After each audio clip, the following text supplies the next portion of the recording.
রাসূলুল্লাহ সাল্লাল্লাহু আলাইহি ওয়াসাল্লামকে লাইলাতুল কদর দেখানো হয়েছিল এবং তিনি সেটা ভুলে গেছেন, এটাও তিনি বলেছেন। তিনি বলেছেন যে আমি লাইলাতুল কদর আমাকে দেখানো হয়েছে এবং আমি তোমাদের জন্য লাইলাতুল কদর বলার জন্য বের হয়ে আসলাম। বের হয়ে আসার পর দেখি তালাহা ফুলানুন ওয়া ফুলানুন, দুইজন ব্যক্তি পরস্পরে ঝগড়া করছে। ফারুফিআত, ফলত তাদের এই ঝগড়া মিটাতে গিয়ে আমার নিকট থেকে লাইলাতুল কদর উঠিয়ে নেওয়া হয়েছে। ওয়া আসা আন ইয়াকুনা খায়রান লাকুম, আর আমার নিকট থেকে লাইলাতুল কদরের জ্ঞান যে উঠিয়ে নেওয়া হয়েছে, আমি মনে করি এটাতে তোমাদের জন্য কল্যাণ আছে। কি কল্যাণ আছে? যে যদি আল্লাহ সুবহানাহু ওয়া তাআলা প্রশ্নপত্র ফাঁস করে দিতেন তাহলে প্রতিযোগিতার গুরুত্ব কমে যেত। প্রশ্নপত্র যখন ফাঁস, যে এটাই প্রশ্ন, এই দিনেই লাইলাতুল কদর, তাহলে তো সবার জন্য সমান সুযোগ। এখানে কে কত বেশি পরিশ্রম করছে, কে কত বেশি প্রতিযোগিতা করছে এবং চেষ্টা করছে, সেটা কিন্তু মাপার আর কোনো ব্যবস্থা থাকলো না। যখন প্রশ্নপত্র ফাঁস হয়নি তখন যে যেমন পরিশ্রম করবে তার পাওয়ার চান্স তেমন। যারা আল্লাহর ইস্তাবিকু ফিল খায়রাত, কল্যাণের কাজে, সাবিকু ফিল খায়রাত, কল্যাণের কাজে যারা প্রতিযোগিতা করে, সবচেয়ে বেশি পরিশ্রমী রমজানের প্রত্যেক রাতে আল্লাহর ইবাদত করবে। তো আল্লাহর যে সবচেয়ে বেশি পরিশ্রমী ছাত্র, সে ভালো রেজাল্ট করবে, তার তো মিস হওয়ার কোনো চান্স নাই। যে তার চেয়ে কম পরিশ্রমী ছাত্র, সে হয়তো মাঝে মধ্যে করবে, মাঝে মধ্যে ছাড়বে। যে তার চেয়ে কম পরিশ্রমী ছাত্র, সে শেষ 10 রাতে ইবাদত করবে। যে তার চেয়ে কম পরিশ্রমী ছাত্র, সে শেষ 10 রাতের বিজোড় রাতগুলোতে ইবাদত করবে। আর যে তার চেয়ে কম পরিশ্রমী ছাত্র, সে শুধু 27 রাতে ইবাদত করবে। তো যে যত কম পরিশ্রম করবে তার লাইলাতুল কদর ছুটে যাওয়ার সম্ভাবনা তত বেশি। এই জন্য নির্ধারিত কোনো রাত নয়, এটি আল্লাহর নবীর হাদিস দ্বারা স্পষ্ট যে তিনি বলছেন যে আমি তোমাদেরকে লাইলাতুল কদর বলার জন্য বেরিয়েছি।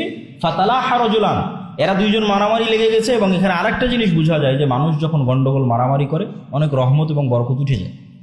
তো তোমাদের এই মারামারি মিটা দেখে আমি ভুলে গেছি যে আসলে লাইলাতুল কদর কোন দিন। তা আমি মনে করি আমাকে যে ভুলিয়ে দেওয়া হয়েছে এর মধ্যে কল্যাণ আছে।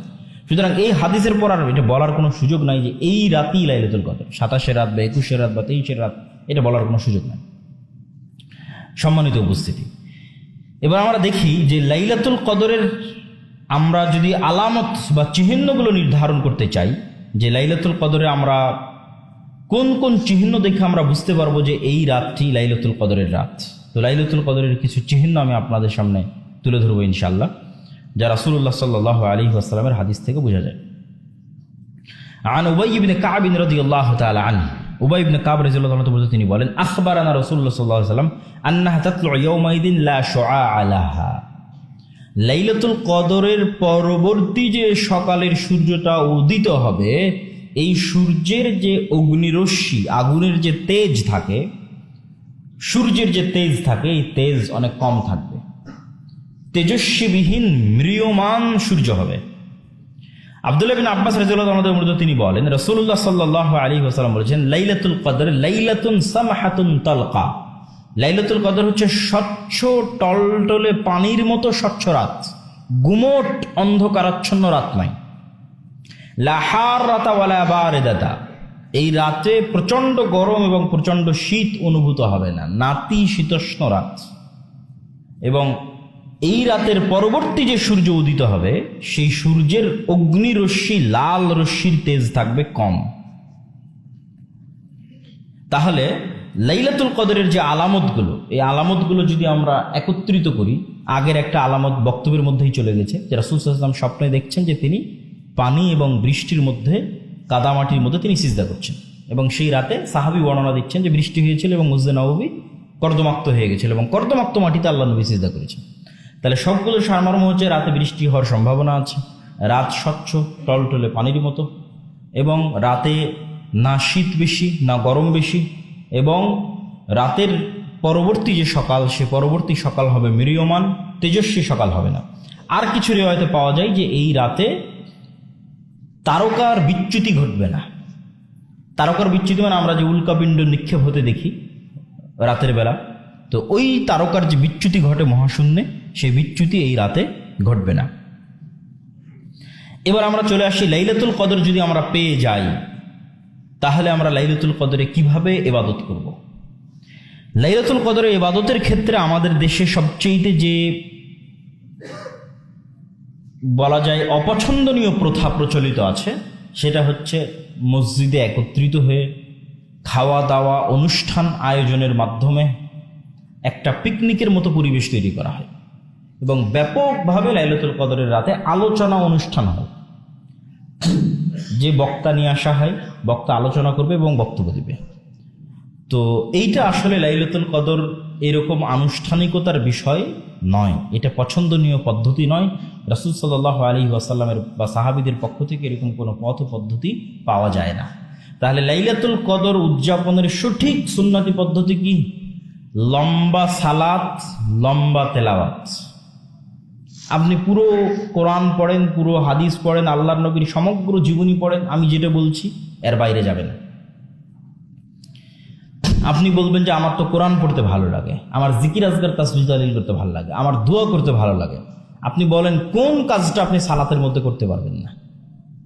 এবং আল্লাহর নবীর ইতিহাস খুলে পড়ে দেখেন, আয়েশা রাদিয়াল্লাহু তাআলা কি বলছে, লা তাসআল আন তুলিহিন্না ওয়া হুসনিহিন্না। আল্লাহর নবীর এক একটা রুকু সূরা বাকারা তেলাওয়াতের সমান হতো, এক একটা সিজদা সূরা আলে ইমরান তেলাওয়াতের সমান হতো। আয়েশা রাদিয়াল্লাহু বলছে, তোমরা এটার লম্বা সম্পর্কে, যেটা কত দীর্ঘ হতো এবং এটার সৌন্দর্যতা সম্পর্কে আমাকে জিজ্ঞেস করিও না। তাহলে আপনি সালাতে দাঁড়িয়ে এবার তেলাওয়াত পড়ছেন, কত আপনার কোরআন তেলাওয়াত করার ইচ্ছা, সেটা এবার আপনি সালাতে দাঁড়িয়ে তেলাওয়াত করেন। তাহলে সালাতের মধ্যেই তেলাওয়াত হচ্ছে, লম্বা তেলাওয়াত। আপনার কত তাসবিহ তাহলিল করার ইচ্ছা, সুবহান রাব্বিয়াল আযীম, সুবহান রাব্বিয়াল আলা, নিজেই তাসবিহ। তো লম্বা রুকুর মাধ্যমে আপনি হাজার হাজার তাসবিহ পাঠ করতে পারছেন, লম্বা সিজদার মাধ্যমে আপনি হাজার হাজার তাসবিহ পাঠ করতে পারছেন। আপনার দোয়া করার দরকার, সালাম ফিরানোর পূর্বে কোরআন এবং হাদিসের এমন কোনো দোয়া নাই যে আপনি পড়তে পারবেন না।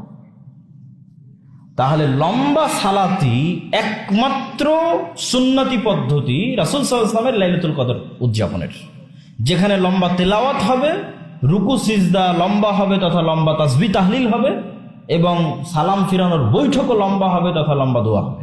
হ্যাঁ, এর বাইরেও মানুষ পার্সোনালি কোরআন তেলাওয়াত করতে পারে, জিকির আজকার করতে পারে, দোয়া করতে পারে, সেটা আমরা নিষেধ করছি না, অবশ্যই করা যাবে। কিন্তু সুন্নতি পদ্ধতির কথা বলতেছি যে পুরো 11 রাকাত সালাত আদায় করতে পুরো রাত শেষ হয়ে যাবে। এটা হচ্ছে রাসূল সাল্লাল্লাহু আলাইহি সাল্লামের লাইলাতুল কদর উদযাপনের সবচেয়ে সুন্নতি এবং সবচেয়ে উত্তম পদ্ধতি। আর যদি আমরা জানতে পারি, রাসূলুল্লাহ আয়েশা রাদিয়াল্লাহু আনহা জিজ্ঞেস করছে যে ইন ওয়াফাকতু লাইলাতুল কদর, যদি আমার ভাগ্যে মিলে যায় লাইলাতুল কদর, বুঝতে পারি মনে হচ্ছে আজকে লাইলাতুল কদর, তাহলে নবী বলছেন আল্লাহুম্মা ইন্নাকা আফুউন তুহিব্বুল আফওয়া ফাআফু আননি, যে আল্লাহ আপনি ক্ষমাশীল, ক্ষমাকে ভালোবাসেন, আমাকে ক্ষমা করে দেন। তো এখানে এই কথা থেকে একটা শিক্ষা আছে যে শুধু লাইলাতুল কদর নয়, যে কোনো দিনে যে কোনো সময় মানুষ যদি বুঝতে পারে যে এটা দোয়া কবুলের মুহূর্ত বা সে আল্লাহ সুবহানাহু ওয়া তাআলার খুব কাছাকাছি এবং খুব নিকটে পৌঁছে গেছে এবং খুব বেশি ক্রন্দনের সাথে আল্লাহর কাছে দোয়া করতে পারছে, তাহলে মানুষের যদি একটা জিনিসই চাওয়ার সুযোগ দেওয়া হয়, তাহলে মানুষকে কোন জিনিসটা চাওয়া উচিত? ক্ষমা। যে মানুষকে কোনো কিছু চাওয়ার সুযোগ দেওয়া হলো যেটা মেনে নেওয়া হবে, তাহলে মানুষের চাওয়া উচিত কোনটা? ক্ষমা। কেন ক্ষমা চাওয়া উচিত? মানুষের অনেক কিছু চাওয়ার আছে, কিন্তু ক্ষমা কেন চাওয়া উচিত? ক্ষমা এই জন্য চাওয়া উচিত যে পৃথিবীর কেউই তার নিজের আমলের উপর দিয়ে জান্নাতে যেতে পারবে না। এমনকি নবী রাসূলগণ পর্যন্ত কিয়ামতের মাঠে আতঙ্কিত থাকবে তাদের নিজ নিজ তাদের কাছ থেকে সংঘটিত হওয়া ভুলের কারণে, যে আজকে কিয়ামতের মাঠে আল্লাহ তাদেরকে ক্ষমা করবেন কিনা। তথা নবী রাসূল থেকে শুরু করে ওলিয়া উলিয়া থেকে শুরু করে বুজুর্গানে দিন থেকে শুরু করে আলেম ওলামা হুজুর থেকে শুরু করে ইবাদত গুজার তাকওয়াবান পরহেজগার মানুষ থেকে শুরু করে তাহাজ্জুদ গুজার মানুষ থেকে শুরু করে সবার সবচেয়ে বড় প্রয়োজন কি? ক্ষমা। যে আল্লাহ সুবহানাহু ওয়া তাআলা যেন তাকে ক্ষমা করে দেয়। কেন না কেউ বলতে পারবে না যে আমি আমার আমলের জোরে আজকে জান্নাতে প্রবেশ করি। তো এই জন্য ক্ষমা চাওয়ার প্রতি মনোযোগী হতে হবে বেশি। সুযোগ পেলে ক্ষমায় আগে চাইতে হবে, ক্ষমা চাওয়ার পর বাকি বিষয়গুলো অপশনাল। যে আল্লাহ যদি আমাকে ক্ষমা করেন, আল্লাহ যদি আমার প্রতি দয়া এবং রহমত করেন, তারপর আর কি কি চাওয়ার আছে সেটা আমি আল্লাহ সুবহানাহু ওয়া তাআলার কাছে চাইব। সম্মানিত উপস্থিতি, তাহলে লাইলাতুল কদরের এই সংক্ষিপ্ত আলোচনার যদি আমরা সারমর্ম করি, তাহলে লাইলাতুল কদর বরকতময় রাত, লাইলাতুল কদর ভাগ্য নির্ধারণের রজনী, লাইলাতুল কদর সম্মানের রাত, লাইলাতুল কদর রমজান মাসের মধ্যে আছে। লাইলাতুল কদরে এত বেশি পরিমাণে ফেরেশতা অবতীর্ণ হয় যে পৃথিবীর ধূলিকণা বালিকণার মতো ফেরেশতা অবতীর্ণ হয়। কেন এত বেশি ফেরেশতা অবতীর্ণ হয়? কেননা বরকত এত বেশি পরিমাণে অবতীর্ণ হয় যে বরকতের কারণে ফেরেশতা এত বেশি পরিমাণে লাইলাতুল কদরের রাতে অবতীর্ণ হয়। লাইলাতুল কদর লাইলাতুল কদরের রাতে জাগার জন্য রাসূল সাল্লাল্লাহু আলাইহি ওয়াসাল্লাম ব্যাপক প্রস্তুতি নিতেন, নিজে জাগতেন, পরিবার পরিজনকে জাগাতেন। সারা জীবনে তিনি যা পরিশ্রম করতেন তার চেয়ে বেশি পরিশ্রম করতেন রমাদানের শেষ 10 রাতের জন্য। সেই ব্যাপক প্রস্তুতি আমাদের থাকতে হবে, পরিবার পরিজন নিয়ে যে আমরা ব্যাপক প্রস্তুতি নিব যে আমরা আজকের রাত থেকেই রমাদানের শেষ 10 রাতে প্রবেশ করতেছি। তাহলে আমরাও যেন রাসূল সাল্লাল্লাহু আলাইহি ওয়াসাল্লামের মতো এরকম প্রস্তুতি নিয়ে এই শেষ 10 রাতে আল্লাহর ইবাদত করতে পারি। আল্লাহ আমাদের সেই তৌফিক দান করুক, আল্লাহুম্মা আমিন। তারপরে কি?